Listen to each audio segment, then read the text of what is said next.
Hello there, ladies and gentlemen. This is the Victorious Ones podcast, a place where gaming meets comics, meets sports, meets movies, as well as inspiration. Of course, I'm your host, King Von Jr. You can follow me on social media on Twitter at 301 King Von Jr. You can follow me on Instagram at Mr. King Von Jr. Of course, I'm also the social media producer for the unpopular wrestling show Perfect Flex Talk Radio. Of course, hosted by, of course, the Perfect Flex Talk Radio, of course, on Mondays at 6 p.m. And so of course, so of course, I like to talk about, there's a lot of stuff going on when it comes to the weekend wrestling, as well as just when it comes to pop culture in general. And I'm glad to say that that was that was one of the panelists this past weekend at BlerDCon for Dr. D's Wrestling Showcase. Um, even though you announced that this was going to be his finale in terms of that. Like I said, Doc said this was going to be his finale in terms of him doing the panels, and he's going to pretty much be passing the torch. But since this was his finale, I was certainly honored to be a part of it, and to just sorry about that. But yeah, like I said, I was very much, it was very much a privilege to to be a part of to be a part of that to be a part of the very last. But yeah, like I said, it's a privilege to be a part of that very last panel. And so, like I said, just to have that experience. Of course, shout out to Corey from, from the firm, nephew Corey, aka the Belt Emperor, as Mike calls him. And of course, shout out to Fame from Black Wrestling, who's also part of the panel. And also, just shout out to BlerDCon for their partnership and their support of of Doc's vision of the panel and everything else going on. And so, like I said, it was definitely a great experience. And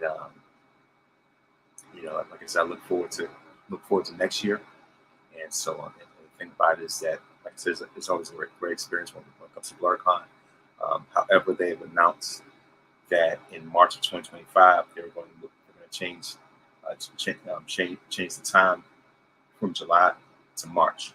So it's going to be March 7th through the 9th of 2025. And so I would think that's a better idea. I think that's best for them. Just because of the fact that it's hard to, if anything, I'll say, it's hard to really cosplay like that, especially in July, which is obviously the hottest month of the entire year. That's the peak of summer, and so for people to cosplay, in this type of weather, it can get pretty difficult. And so, but at the same time, I applaud their dedication to their craft, as well. And so, and by the way, shame on Twitter or X for saying that in order for you to stream, in order for you to stream on their platform, you have to be a subscriber, part of like the premium, something like that. Mm-hmm. In terms of like.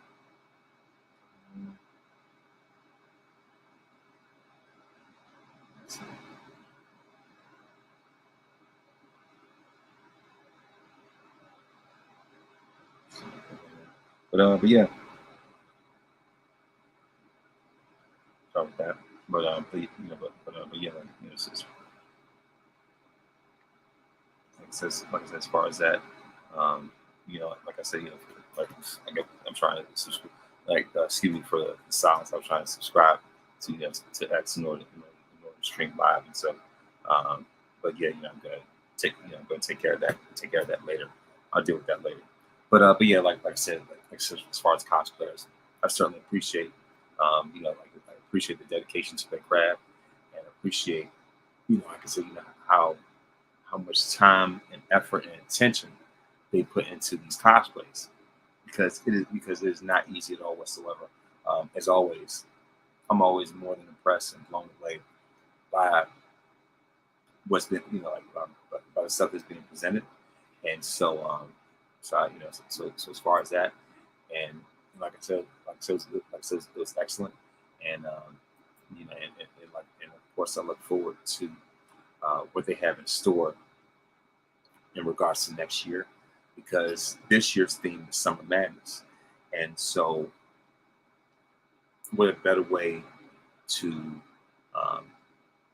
sort of end the story when it comes to summer than to have the theme about Summer Madness.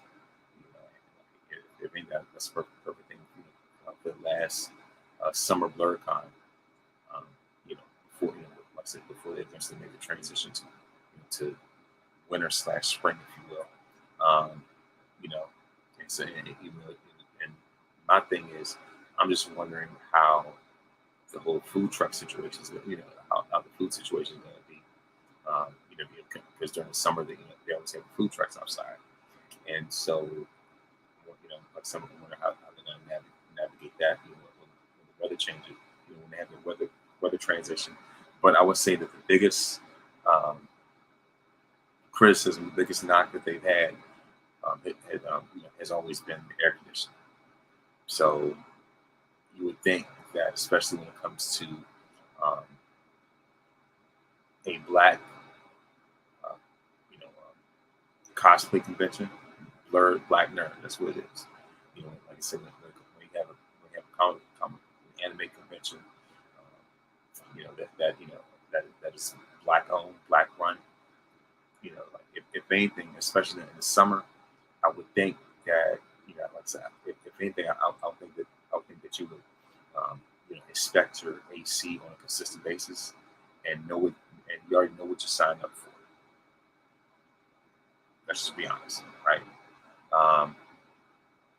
But other than that, I don't have gripes or anything like that. But like I said, I look forward to the adjustment, the transition that they're gonna make. And I think it's gonna be it's gonna be what's best in the long run. It's gonna be in the best interest at that point. And so, but also in the meantime, of course, definitely want to watch out to see how awesome Con moves around, because they're constantly moving their dates, on a regular basis anyway. Well, as long as they don't do it in July, but other than that, like I said, BlerDCon is always a great experience, and so I'll continue to support them and look forward to seeing what lies in the future for them, right?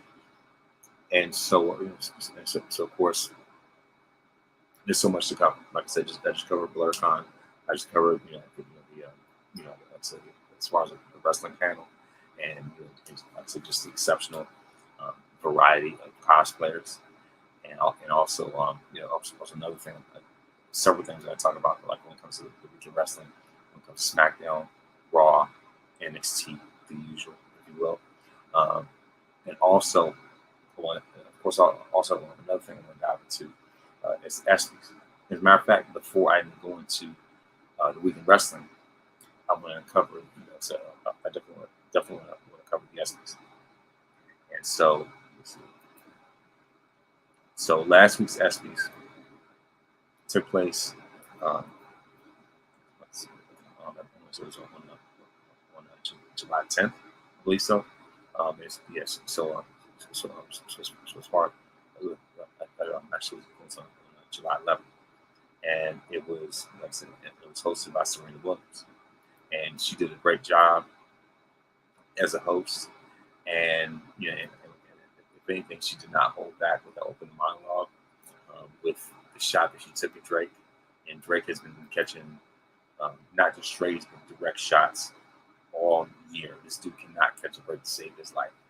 right? And so, so like I said in the opening monologue, she was saying like the thing we learned this year is to never pick a fight with Kendrick Lamar, and so of course like I see, and we're talking about Drake learned that firsthand, and I was saying that that when he goes to Toronto, he's gonna be seen as like unwelcome and all this type of stuff like that. And she just went in on if anything, she's the queen of confidence. So you know, Aubrey kind of brought that on himself because he did take a shot at her in one of the songs, and that's why Kendrick, like I said, with Serena's clapback, that also proves why Kendrick said never, that's why he said in the song, never speak on Serena. I was like, there you go. You know what I mean? So of course, Serena's royalty, and zero Serena Williams slander at all whatsoever. And and like I said, as far as that, with different wardrobe changes and things like that, other than that, like I said, I would say that she definitely carried herself, like I said, with a great job as a host. She has a great personality. I gotta go back and watch the entire Hot Ones episode. I've been meaning to do so for the longest, but yeah, if anything, I will say, matter of fact, I'm going to run down the list of winners. Like the winners for this year's ESPYs. The best MLB player award went to Shohei Ohtani of Los Angeles Dodgers. The best NFL player award went to Patrick Mahomes of the Kansas City Chiefs. Best driver, Max Verstappen of F1. Best NBA player, Luka Doncic of the Dallas Mavericks. Best athlete with a disability, Brendan Huckabee for snowboarding. Best college athlete for women's sports, Caitlin Clark, Iowa basketball. Go figure, right? Best WNBA player, Aja Wilson of the Las Vegas Aces, back-to-back WNBA champions, and she's also Finals MVP and league MVP and everything. So of course, best WNBA player, hands down, Aja Wilson. Best breakthrough athlete, Juju Watkins of USC basketball, same school that Bronny went to, by the way. Best championship performance, Jaylen Brown of the Boston Celtics as he won Finals MVP. The Pat Tillman Award for Service went to Prince Harry, Duke of Sussex. Best athlete for women's sports, once again, Aja Wilson, Las Vegas Aces. The Jimmy V Award for Perseverance went to Dawn Staley. The best play went to Lamar Jackson as he caught his own pass. The Arthur Ashe Award for Courage went to Steve Gleason. Best athlete for men's sports, Patrick Mahomes of the Kansas City Chiefs, obviously.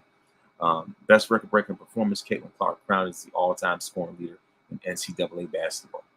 The Muhammad Ali Sports Humanitarian Award went to the Maui Serpent community.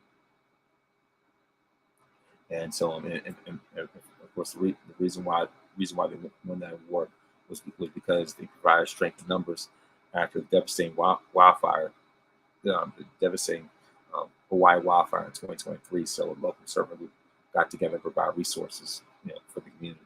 So of course that is why the Maui Serpent community won the Muhammad Ali Sports Humanitarian Award.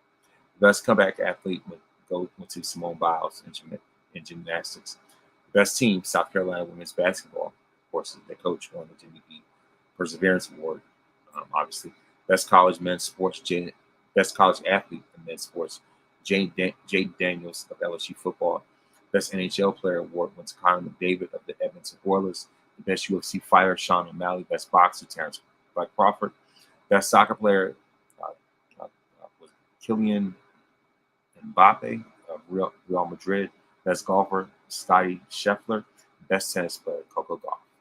So those are your winners for this year's ESPYs.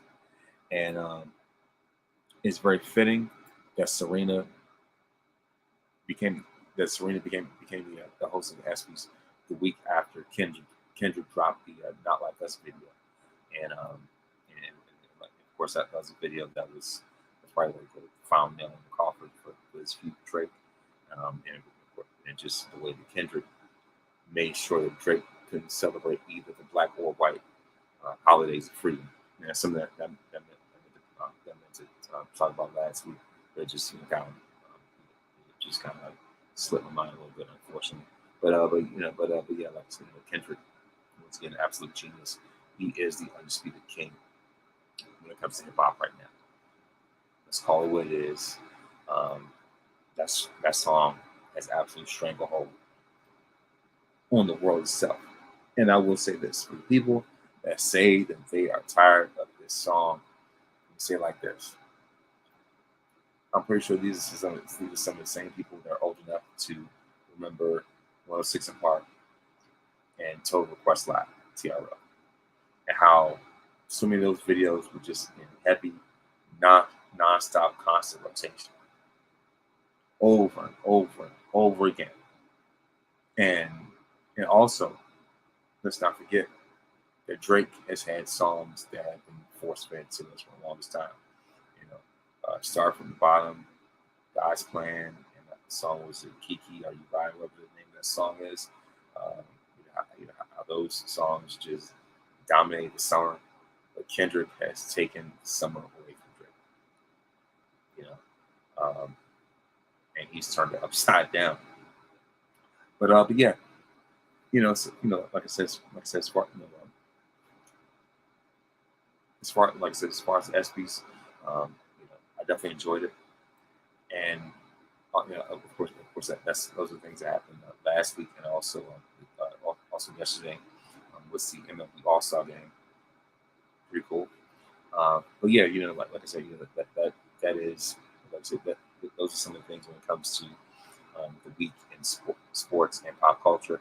And also, I must say, congratulations to X-Men '97 for for receiving Emmy nominations. And let me go ahead and see how many Emmy nominations X-Men '97 received specifically.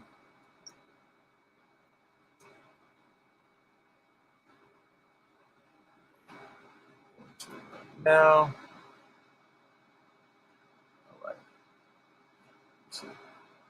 all right. So X-Men '97 lands animated program Emmy nominations from Marvel Studios.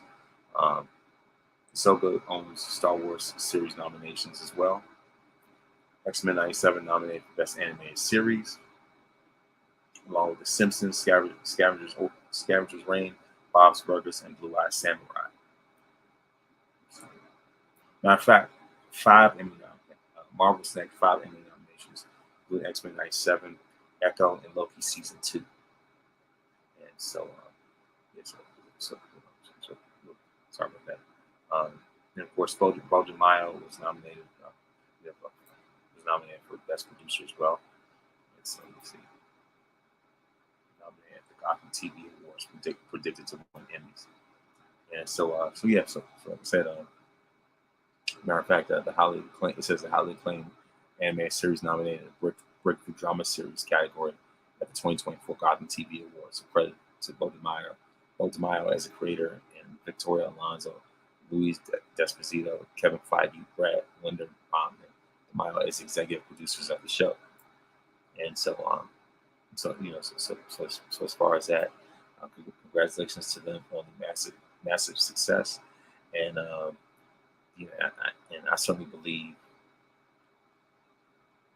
and have faith that X-Men '97 is going to walk away with awards, because there's been nothing short of absolutely outstanding. It's been absolutely amazing. It's been brilliant.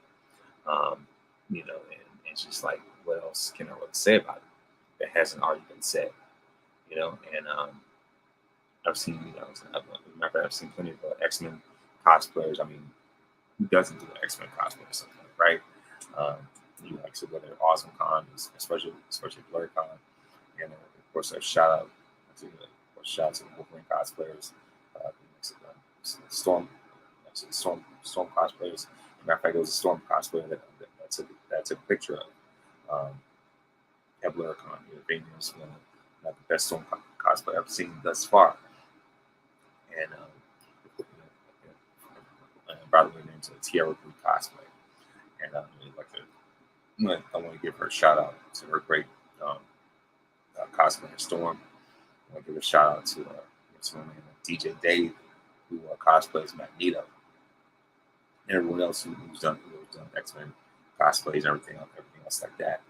But yeah, like I said, of course, like I said, congratulations on on X-Men 97's success. And so, and of course, there's been yet another trailer from a trailer for Deadpool and Wolverine, and the anticipation continues to grow, continues to build even more. I look forward to the release of this movie, because I know it's definitely going to do numbers. And you know what? I'll leave it not to. Let me see. So yeah, so like I said, of course, I just got finished covering BlerDCon. Just got finished covering the ESPYs. So congratulations to all the award winners. Um, so as far as that, and so now it is time to go into the week of wrestling as we know it. And there has been a lot to a lot to talk about. So as Cody likes to say, so what do you guys want to talk about? Bloodline, Wolfpack, Bloodline 2.0, whatever you want to call it,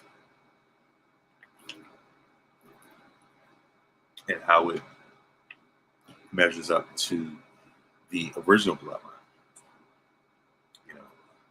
Even though this version of the Bloodline doesn't have the gold at least yet, they're certainly more savage, more violent than the original Bloodline. There's definitely a different twist to it, and so here's a look at what WWE. Of course, the main things that they focus on. Of course, Solo Sikoa's continuous reign of dominance. Suge Solo Suge, what you call him. Death Row Solo, I guess you should call him that. You have Nia Jax versus Mia Yim, Baron Corbin and Apollo Crews versus Angel Garza and Humberto Carrillo. And Tiffany Stratton celebrates her Money in the Bank win. So of course, starting off, we have Mia Yim versus Nia Jax, and per usual, Nia Jax destroys Mia Yim with the Annihilator. And so of course, like I said, of course, Queen Nia dominating in typical fashion, and then of course, Bayley ended up saving Mia Yim from suffering the second Annihilator, and of course, Nia Jax and Tiffany Stratton beat down the other champion, but this Money in the Bank, toyed with cash on the briefcase until Nia gave her the meanest side eye, and also I think the biggest highlight of this so far, the moment that went viral, was when Nia called Bayley BBL Bayley, and all of a sudden, on social media, that just, the thing, like so, all of a sudden, social media out of nowhere, that thing just absolutely just did numbers, right? And so I was like they definitely, if anything, I would say that WWE definitely caught lightning in a bottle with that for a moment, and of course, a shout out to Nia Jax, and just if anything, just as entertaining. As entertaining as she is, as hilarious as she is, I was like, pretty much, I'm not surprised. And now that she went on Twitter and doubled down on that and said BBL Bayley once again. All right, cool. And of course, we have Baron Corbin, Apollo Crews versus Angel Garza and Humberto Carrillo, and of course, the team, which is of course known as Legado del Fantasma.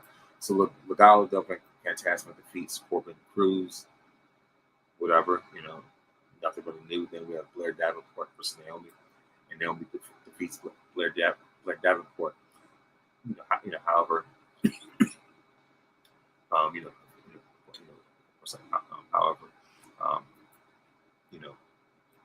Naomi, Naomi had to be, had to definitely had to watch her shoulder. I say look over her shoulders when it came to Blair Davenport. So after the match was over, Blair came up and wanted to shake Naomi's hand. Naomi was hesitant at first, but eventually she did. And of course, this is right after Naomi was celebrating with Bianca and Jade, right?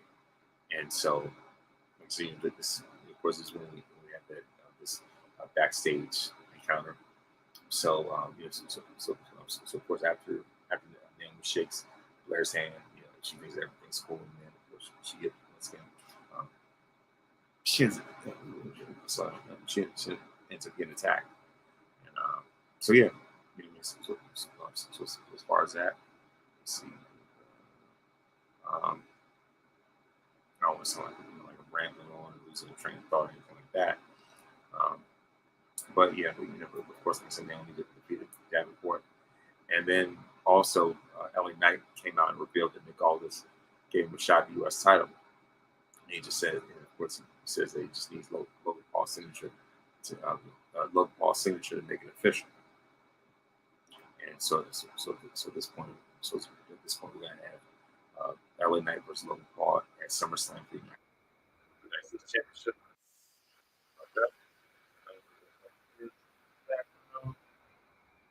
Apologies for that.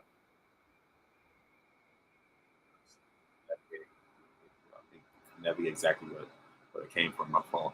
But yeah, you know, like I said, as far as that, um, you know, like I said, um, all roads are going to lead to LA Knight versus Logan Paul for the United States Championship at SummerSlam.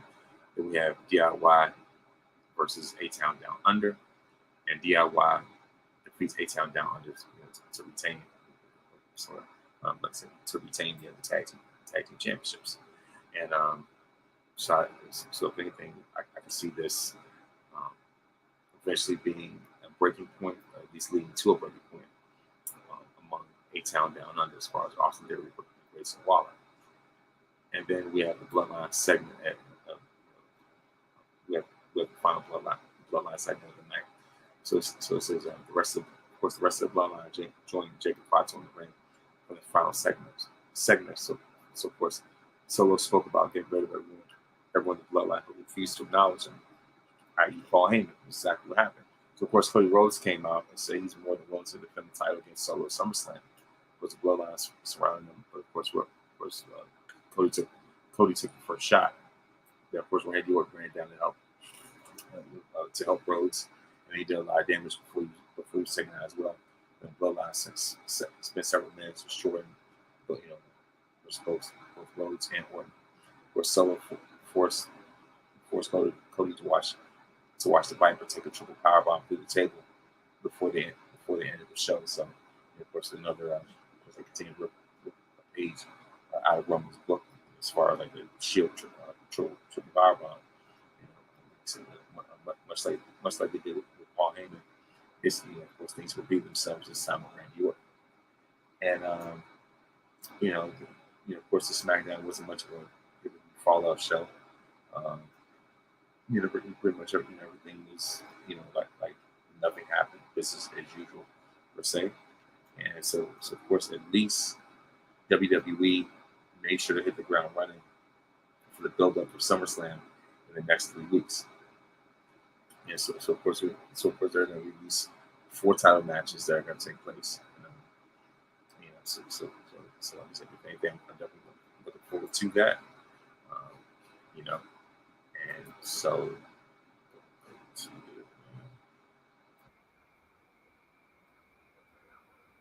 stuff I want to of Monday Night Raw. I would say that this Monday Night Raw was explosive because last week we saw the return um, of Rhea Ripley, you know, and so Rhea is out for revenge, her own revenge too, you know, and I like how they played into the whole, you know, cheaters storyline, or at least how they play into the Eddie Guerrero and China storyline as far as Eddie and China being Mama Cedar. And so, you know, so this time, you know, Rhea is mommy, so you know, just parallels of that, right? And you know, of course, Dirty Dom is taking Eddie's place in the storyline, so it's just parallels of each other. It's like watching history repeat itself. And of course, Rhea came out and she challenged Liv Morgan for the Women's World Championship. Of course, Liv, um, you know, was not there, but you know, she at least made an appearance via satellite and said that she was going to retain the championship and of course, beat Rhea SummerSlam. But I'm on Team Rhea when it comes to this, and so clearly Dominic is in the doghouse with Rhea right now. Rhea pretty much told him, "Hey, why don't you just talk to your little girlfriend, talk to your little girlfriend, Liv, pretty much, right?" And so, so as far as that, like I said, Dominic is in really burning hot water right now. So, as far as like I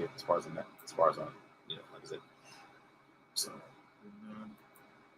But yeah, like I said, this was Rhea's way of addressing the universe.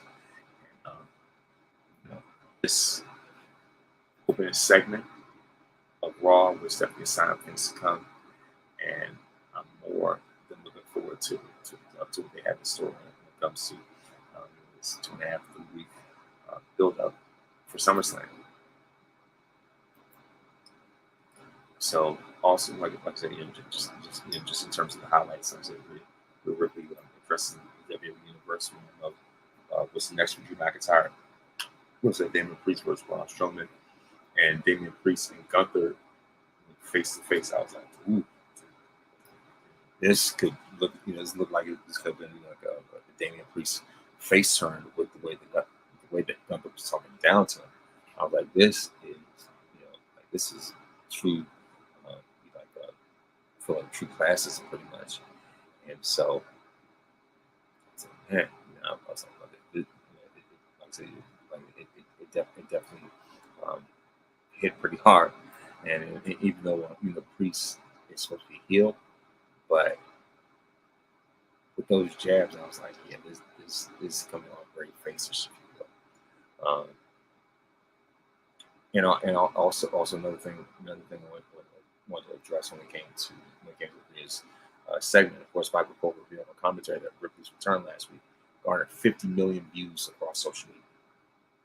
So Rhea's box office really is in high demand. But yeah,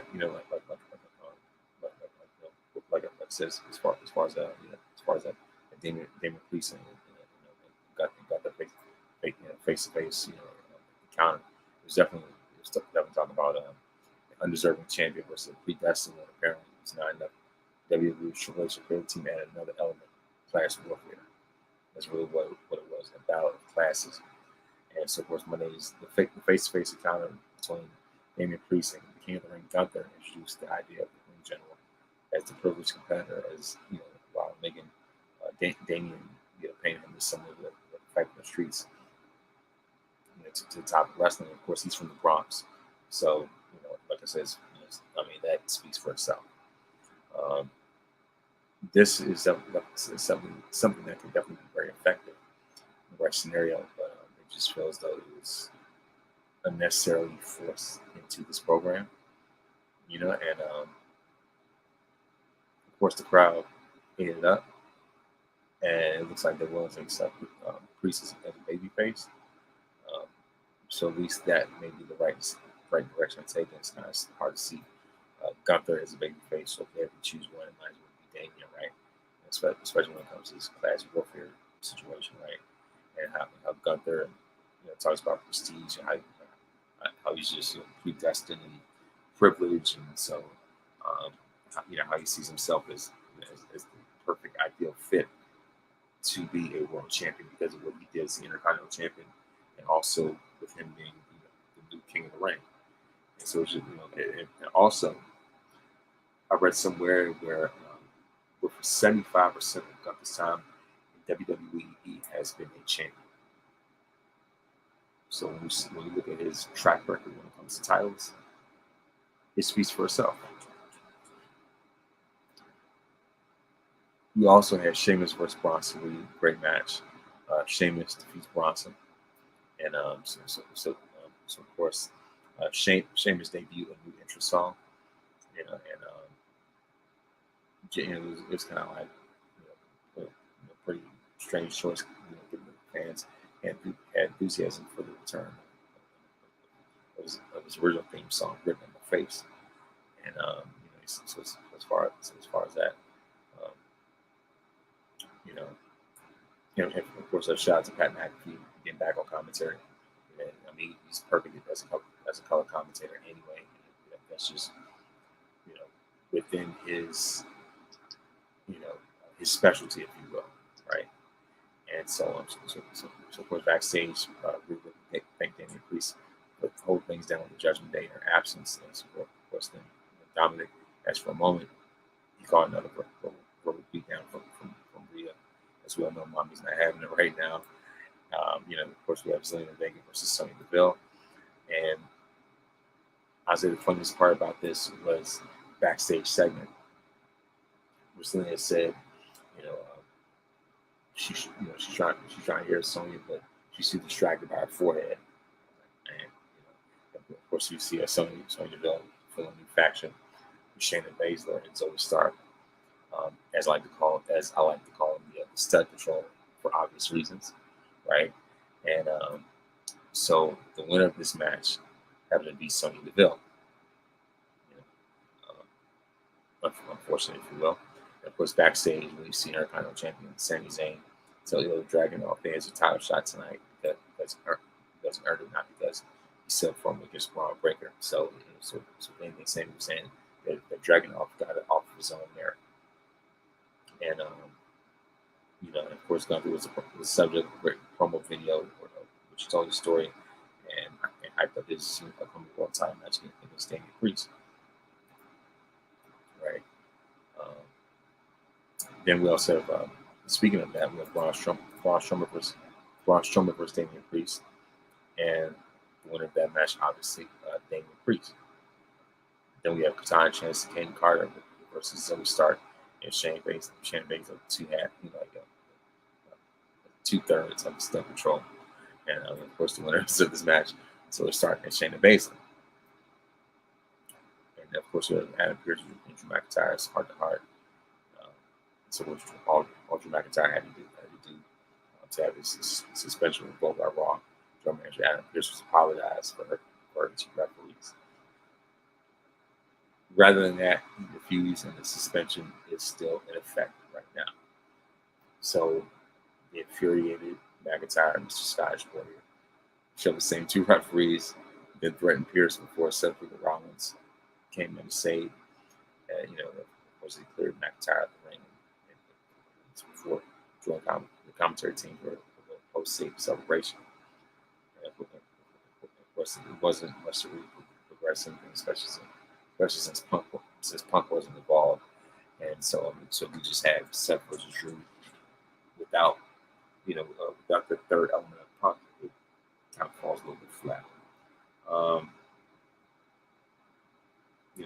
So if anything, I would think that next week we could finally see Drew's suspension officially lifted.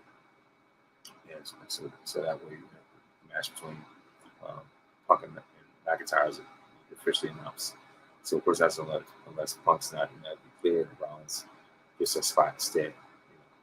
And so of course, we saw the latest Riot 6 in the form of another VHS sound featuring Eric Rowan, and just a little bit of tears on this dude's face. I mean, this was a powerful segment right there. To see him express that raw emotion as he discussed, discussed the loss of Brody Lee, formerly known as Luke Harper, and Bray Wyatt, without naming them. At the same time, he promised that the Wyatt 6 use of broken hearts to create beautiful art.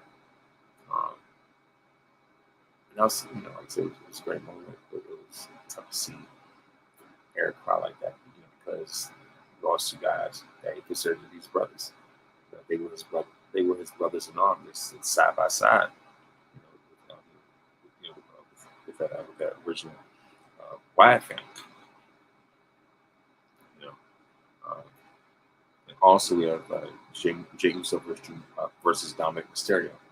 And Jay Uso's going to shoot a shot, holler at Rhea Ripley, trying to get a number, especially since her Dirty Dom are no longer item.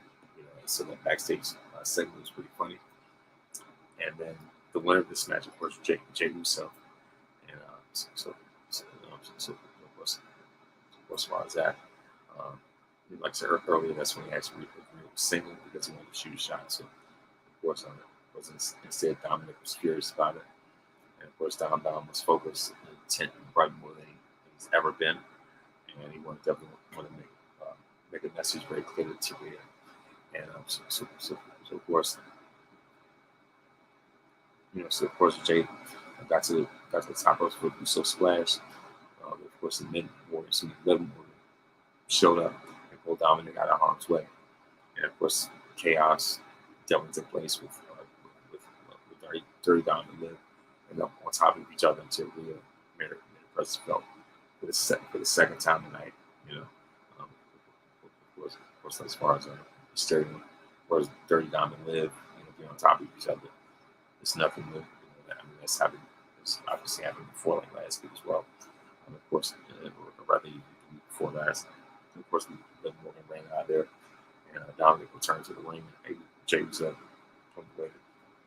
put him away to secure the win. And so, it's pretty wild that it also is pretty refreshing as well to see two women that are involved at the heart of the most prominent storyline on Raw. And that's really the top storyline on Raw, this whole Judgment Day thing. And it makes sense. So of course, it's also refreshing to see Liv versus Rhea.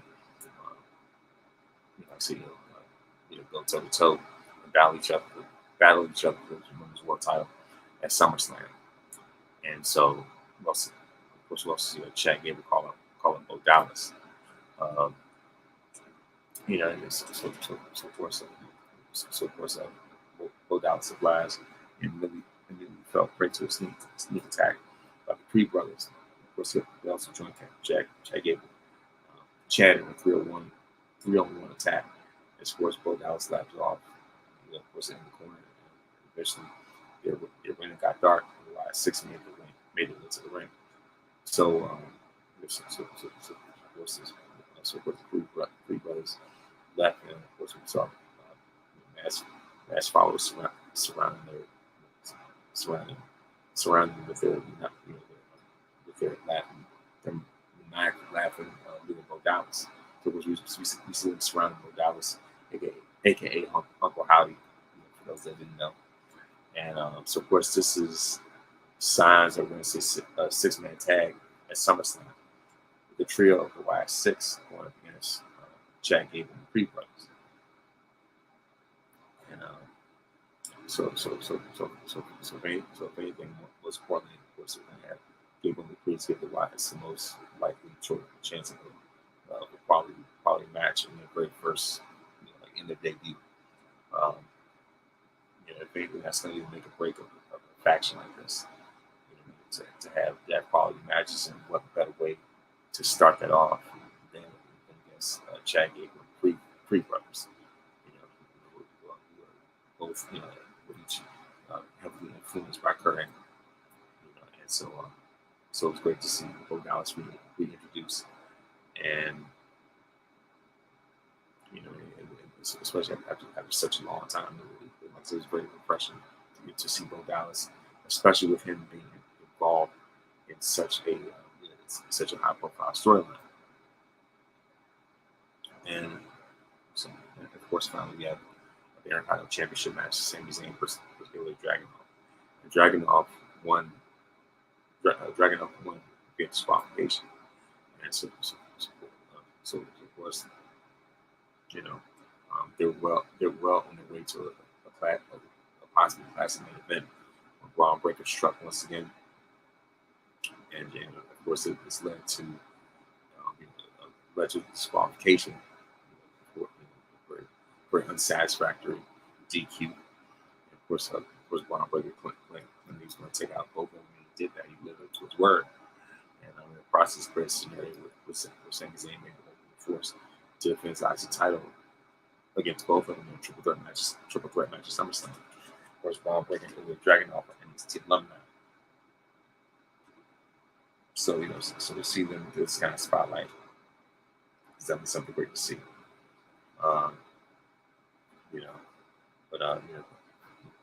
Stuff like that.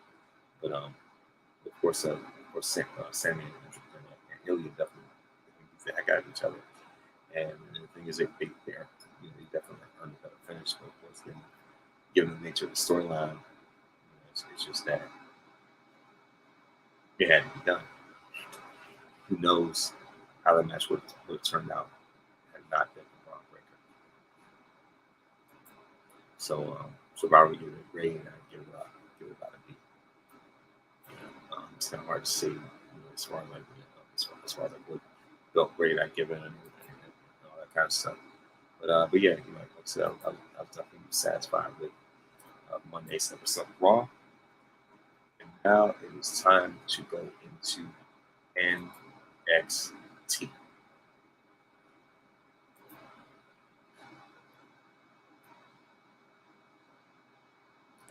And so obviously NXT is still reeling, is still kind of on the high from the great heat wave. And as they promise big matches and moments on this week's episode of NXT. And of course, Duke Hudson faced the biggest challenge of his career, literally as he challenged over for the North American Championship. That's like a death wish for him. And it's of course Wesley probably had his friends by his side. NXT as the Rascals would team together to go up against Gallus. Of course, Roxanne Perez addressed her future in NXT, and so of course there's so many different women in the gold brand. They're ready to step up to the plate when it comes to Roxanne Perez. But of course, who's ready to stop her dominant reign as an NXT Women's Champion right now. And of course, it was great to see Joe Henry make a statement last week about defeating Ethan Page and Shawn Spears alongside his tag team partner Trick Williams. And it's funny as long as you say Joe Henry's name, he appears. And of course, like I said, we see the Rascals versus Gallus, and the winner's about to pinfall the Rascals. It was a great match. In itself. And obviously, this is when Joe Henry was on commentary.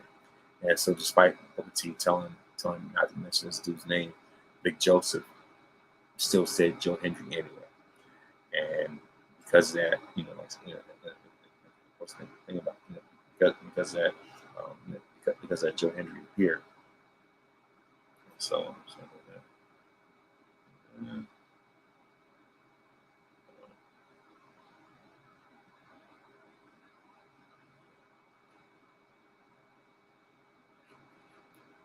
But of course, like the main one of the biggest takeaways was definitely great to see the Rascals coming together in their matching gear, and of course when it comes to green and black, I definitely like the color scheme, even when it's like that bold neon green color. You know what I mean? So as far as that, I thought it was very very impressive. As far as their reunion, of course, D. Hale was the one that eventually decided to step up to Roxanne Perez. I'm still recording, I play like that. Yeah. But yeah, so like I said, as far as that, Roxanne Perez is in her Harley Quinn era, if you will. She's definitely in her Harley Quinn bag or element and whatnot. And so, of course, Roxanne Perez promised to break the record books with the likes of all-time greats such as Charlotte Flair, Bayley, Asuka, whoever else you want to name, just so many more. So of course, Roxanne Perez is looking to establish herself and make her mark among those illustrious champions, all-time great women's champions, who are legends and, of course, modern-day legends themselves, future Hall of Famers. So after that, that's like I said once again, Roxanne is in her Harley Quinn bag. You can make a case that Roxanne is probably doing better Harley Quinn right now than what Alexa Bliss has done. I know it sounds like a hot take, but I mean they ain't too far off, you know. And of course, within that moment, she also turned to focus on Thea Hale, who will face her at the Great American Bash. And of course, the Chase U student, Chase U student, of course, comes out to confront the prodigy herself. And then when Perez fought Thea Hale and the little girl, that's when the fight broke out and ended with, of course, Thea Hale locking the prodigy and Gamora and Rich Holland and everyone else stop the fight for right now. And get that for that intensity. And of course, like I said, as far as that. And the thing about it is that, you know, David found a way to address some of the new arrivals in NXT. I was like, wow, WWE has no chill at all whatsoever. I mean, wow, okay, they definitely cut straight to the chase, straight to the point. You know, so you know what I'm saying. So as far as that, I'm definitely liking this heel version of Roxanne, and it just creates a whole other element to the character. And then we have Javon Evans versus Brooks Jensen with Josh Briggs, and so of course after a very impressive stretch of offense, Brooks Jensen was distracted by his partner Josh Briggs, who was confronting Sean Spears on ringside, allowing for Javon Evans. Like I said, allowing for Javon Evans to dive on him. So, of course, the young OG followed up with a springboard cutter for the victory. And of course, afterwards, Brooks Jensen, as a sword loser, stopped Javon Evans into the ring until Josh Briggs pulled away. Until Josh Briggs told me, "Hey, stop! You know, you got to chill out with that." You know, so of course, Javon Evans to get Brooks Jensen by way of pinfall, and all ego Ethan Page, ultimate narcissist. Like I said, from the very beginning of the show, he's just constantly rubbing in. So you just ultimately, especially with him, still having a few or Mensa and picking a fight with him. Like I said, that's another issue in his hands. And so of course he walks his match confident, only find a game Dante Chen to challenge him for the opening bell. Of course, Ethan Page finally got serious and wiped him out with the Ego's Edge, which is his version of the Razor's Edge. And so, of course, after the match, or Mensa attacked Ethan Page. Of course, Mensa struck after the finish. Eventually took the DDT from Ethan Page and came back with absolute aggression and laid out Page with a spinning heel kick with a symbolic 3 count in the ring. And so as far as that, it's definitely a much better impression, much better showcase for someone like Dante Chen and the matches that they had against Lexus King. Because of the fact that, of course, Ethan Page is a veteran and he's leads to the head of Lexus King.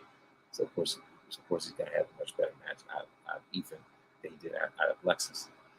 So of course Ethan Page defended the championship on NXT, and of course he won by pinfall to retain that time. Of course, we have Izzy Dane versus Tatum Paxley. Tatum Paxley wins by pinfall. And so, of course, we also have Lola Vice versus JC Jane, and the winner of that match, Lola Vice by pinfall. We also have the OC versus OTM. Of course, this is revenge for last week when Jada Parker beat me in that hardcore match. And the winners by pinfall were actually the OC. And so, of course, that's been the first time in a long time that Rhea has been on the winning side. Then we have the North American Championship match. Oba for me versus Duke Hudson. And Oba was just way too much for Duke Hudson.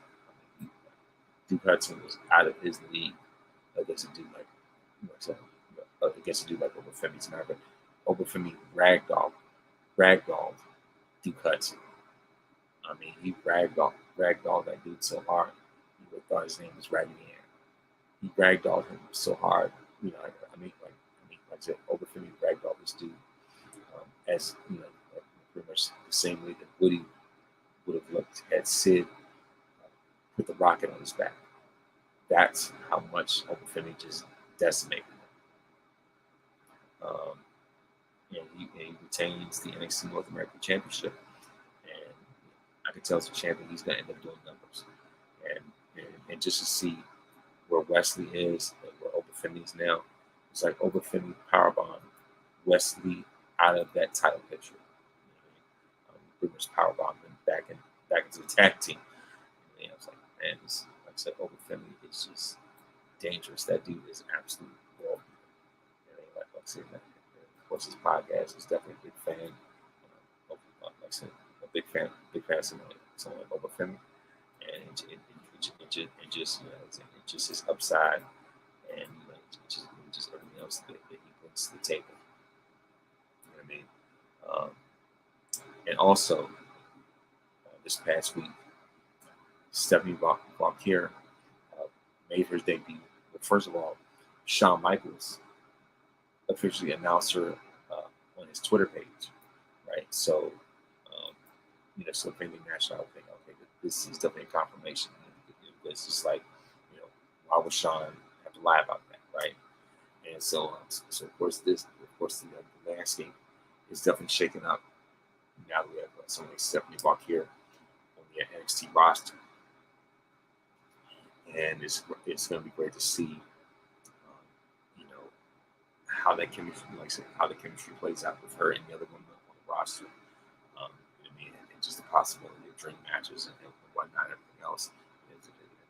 The very things that like as fans, something like they envision and do our own booking and things like that. But definitely see Stephanie Valkyrie continue, like I said, eventually go up against Roxanne Perez and Roxanne Perez, Jada Parker, whoever's her name, Kalani Jordan, just the best of the best on the NXT women's roster.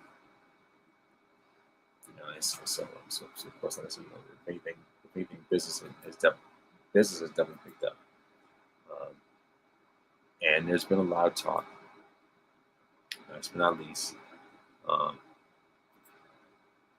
It's been a lot of discussion when it comes to someone like John Cena. And all week plus. From the time that Cena made his official retirement announcement, people have been evaluating Cena's career, re-examining his career, gaining a whole new perception of Cena. So he is clearly the talk of the town right now. And so with that said, a lot of people have come up with their own Mount Rushmore. They either have Cena on there or they don't. People are curious to see where he lands among all-time greats. We talk about Rock, Austin, Undertaker, Shawn, Bret, the usual suspects, as I like to say. So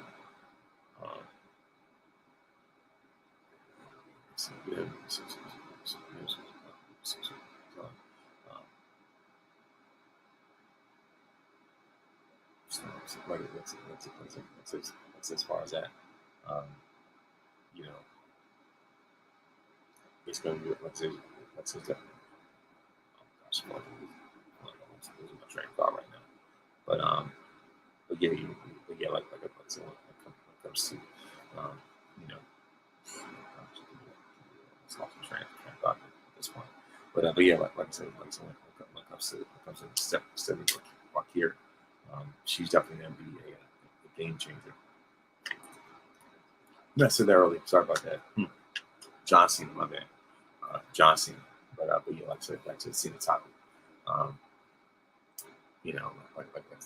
Like I said, as far as Cena, to see where he ranks among the all-time greats, this is the last chapter of it. Like I said, it's the last chapter of his career. Um, and so, this is the My Time Is Now John Cena World Tour, retirement tour, whatever. And like I said, it's now more time than ever to see where he ranks, not among the current landscape, but the all-time landscape, where he stacks up all time, where he measures all time. In my estimation, he is top 10 all time. Nothing less. When average people would usually put him behind Austin, Rock, and for the most part, let's just say even Hogan. Baggage and all, right?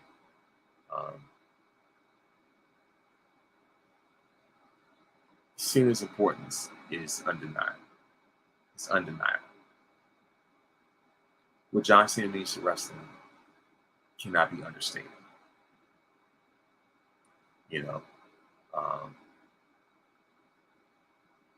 He is modern day millennials equivalent to Hulk Hogan.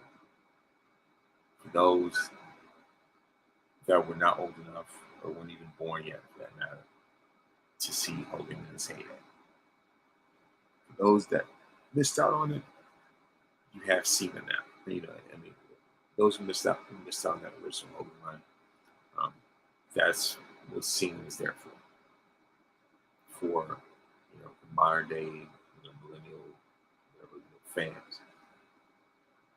And he carried that banner, or carried that torch very, very well. For the better part of 15 years before really stepping before dipping his toe and his entire foot into Hollywood. That's why initially I wasn't always the biggest fan of Super Cena, but I do respect John Cena's imprint on wrestling, right? Once again, top 10 all time. A very strong case for him to be on Mount Rushmore of wrestling. So it's just like, as far as my Mount Rushmore, I would put Cena on there, along with Stone Cold, along with The Rock, and for wild card, there's just I'll put him up there with The Undertaker as well. And something I mentioned at BlerDCon at Doc's panel.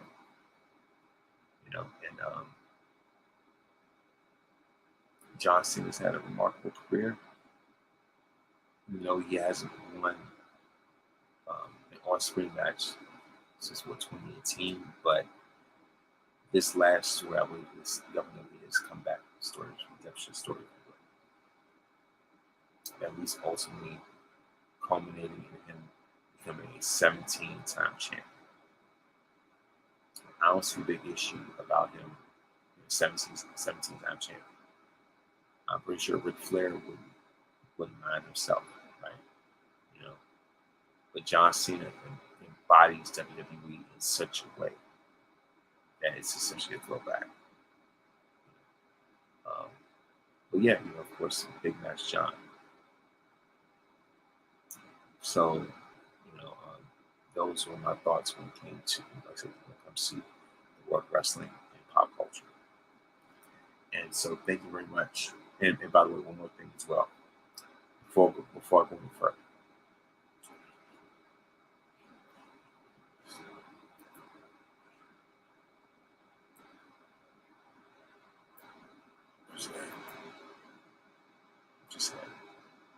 Oh yeah, here it is. Once again, new merchandise alert on the Victorious Ones podcast. First, it was the Roman Reigns Wolverine mashup. First, it was the Roman Reigns Wolverine mashup, and so this time it's the DX and Run DMC mashup. And I certainly believe that those that click the link and go in there, that they would not be disappointed whatsoever. Shout out to Jedi Jack on Instagram once again for another great design. And I look forward to many more to come. And so that pretty much does it for this edition of the Victorious Ones podcast. You know, of course, you're victorious for this greatest events in the world. When you put God in first place, you don't have to worry about being in last place. And may this day be the very best day of your life. Thank you very much for watching, and of course, have a great evening.